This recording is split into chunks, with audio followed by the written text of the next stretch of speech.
السلام علیکم رانا صاحب، یہ بتائیں کہ آپ کو یہ کیسے خیال آیا کہ انمول جو ہے نا یہ ایک انمول چیز ہے، اس کی گروتھ پہ توجہ دی آپ نے؟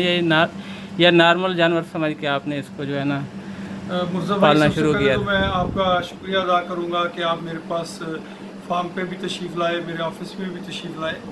مرزا بھائی، یہ اس کی جو انمول کٹا ہے، اس کی والدہ کا نام ہم نے ڈاچی رکھا ہوا ہے۔ جی ماشاءاللہ وہ پہلے ہی قد کاٹ والی ایک اچھی نسل کی شاندار بھینس ہے۔ تو میں نے اللہ تعالیٰ سے دعا مانگی تھی کہ یا اللہ ڈاچی جو ہے وہ کٹا دے، کیونکہ میں یہ سمجھتا ہوں جو کٹا ہے وہ پورے فارم کی نسل کو چینج کرنے کی اہلیت رکھتا ہے۔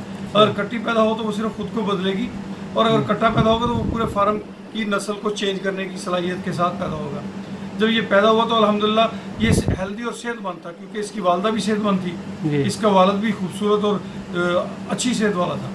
صحیح۔ جب یہ پیدا ہوا تو میں نے ملازمین کو کہا کہ اس کو سائیڈ والے 2 تھن جو ہیں وہ پلائے جائیں، اور اس سلسلے میں ڈاکٹر کاشف سعید صاحب، ڈاکٹر وارث صاحب، ڈاکٹر اپنا فرق جوید صاحب، ڈاکٹر عبدالحفیظ صاحب اور بہت سارے دوستوں کی مشاورت میرے ساتھ تھی۔ تو ان کی مشاورت سے میں نے ذہن بنایا کہ میں اس کے لیے اسپیشل اس کی توجہ کروں گا۔ تو یہ جب 44 ڈیز کا ہوا تو ہمارے گروپ میں ایک ڈسکس چل رہی تھی کہ بچے پالنے چاہیے یا نہیں پالنے چاہیے۔ صحیح۔ تو اس ڈسکس کے رد عمل میں نے اس کا وزن کروایا تھا پہلی دفعہ پہلی۔ کس تاریخ کو یاد ہے آپ کو کچھ؟ جی، یہ ہم نے 31 تاریخ کو اس کا وزن چیک کروایا تھا، اور 31 تاریخ کو اس کا وزن جو ہے وہ ہوا تھا 44 ڈیز اس کی ایج تھی، اور 31 وزن مارچ کو جی؟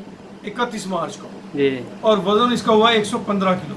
ماشاء 14 فروری کو یہ پیدا ہوا تھا، جیسا کہ میں نے آپ کو اپنا ریکارڈ بھی چیک کروایا ہے، جس میں میں نے آپ کو پوری ڈیٹیل بتائی ہے کہ میرے پاس یہ ریکارڈ ہے اس کی جی ڈیٹ آف برتھ کے لحاظ سے، تو آپ نے اس کو ایڈمٹ بھی کیا ہے۔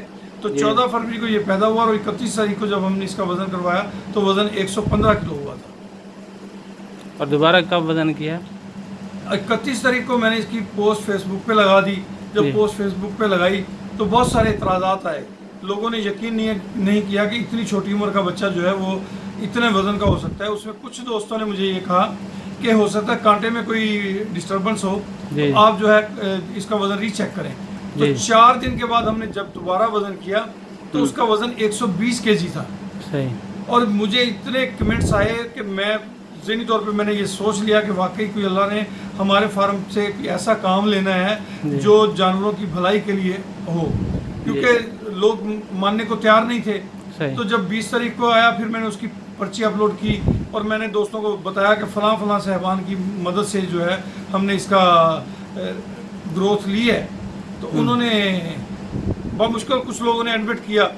تو اور کنفرم کرنے کے لیے اس کو پھر تلا گنگ سے دوست آئے تھے، جی اس کے بعد آئے تھے؟ جی جی جی، اس کو ہم کاف سٹارٹر ونڈا فارمولا جو ڈاکٹر خالد پرویز صاحب بتاتے ہیں، مکئی کا دلیا 10 کلو، 5 کلو چوکر گندم اور 5 کلو میز گلوٹن، یہ ہم نے جیسا کہ آپ نے آج دیکھا ہے وافر مقدار میں ان کے سامنے ہر وقت موجود رہتا ہے۔ یہ شروع دن سے ہم نے ساتھ میں شروع کر دیا تھا، اور پھر میں نے تقریباً 16 دن کے بعد اس کا وزن دوبارہ کروایا تو وزن ہوا اس کا 155 کلو۔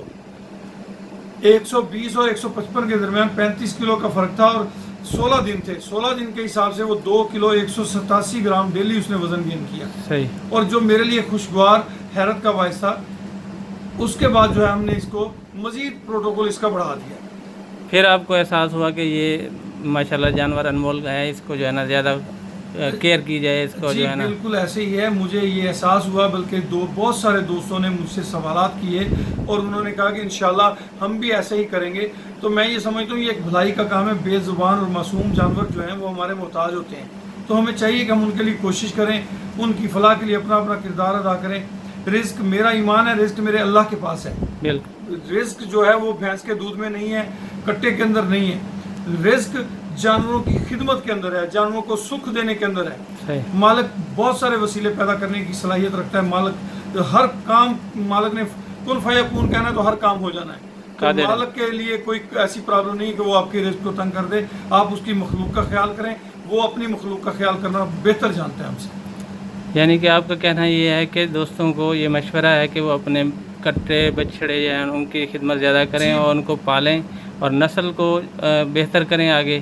جی مرتضیٰ بھائی، بالکل میرا کہنے کا یہی مقصد ہے کہ جو